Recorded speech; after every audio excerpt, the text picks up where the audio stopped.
नमस्कार दोस्तों, स्वागत है आपका YouTube चैनल दिव्या सागर पर। अगर आप हमारे चैनल पर पहली बार आए हैं तो प्लीज़ इस चैनल को सब्सक्राइब कर दीजिए। कथा शुरू होती है त्रेता युग के समय से, जब राक्षसों और असुरों के आतंक से पूरा पृथ्वी लोक भयभीत था।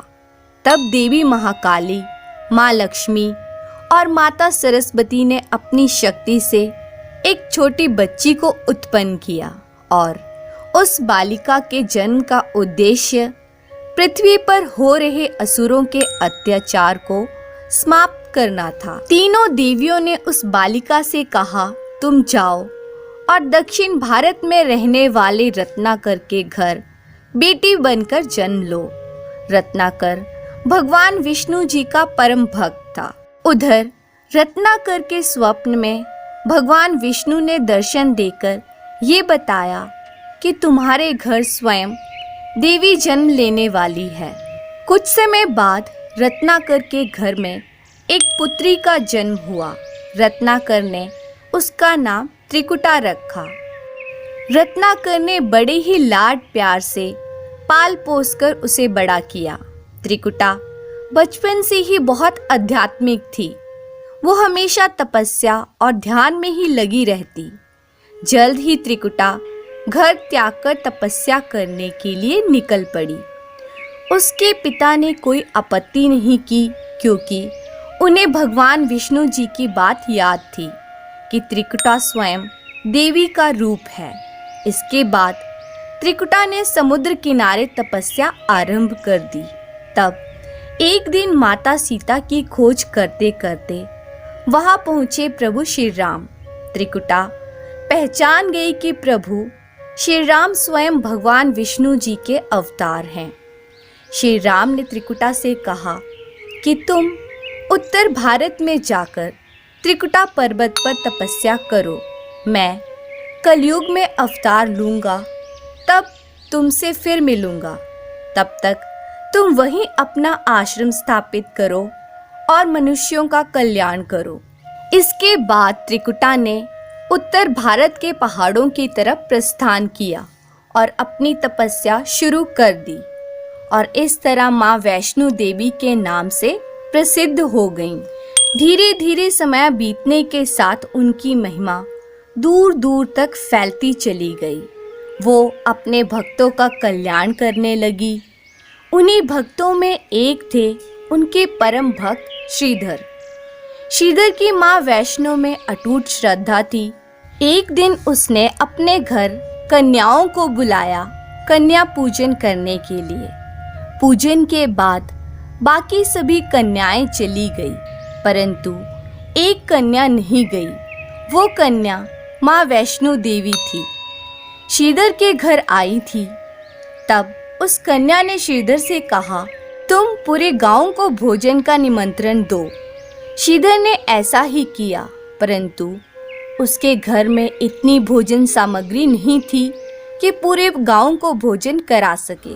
उसे माँ वैष्णो पर पूरा विश्वास था कि वो स्वयं भोजन की व्यवस्था कर देंगी, और हुआ भी ऐसा ही। भंडारे वाले दिन सारे गांव वाले भक्त श्रीधर के घर पहुँचे तो स्वयं माँ वैष्णो बालिका के रूप में वहां आई और सबको भोजन परोसने लगी। भोजन की कोई कमी ना हुई। इसी भंडारे में आए कुछ साधुओं में से एक था भैरवनाथ। भैरवनाथ के मन में माँ वैष्णो के प्रति ईर्ष्या और द्वेष की भावना थी।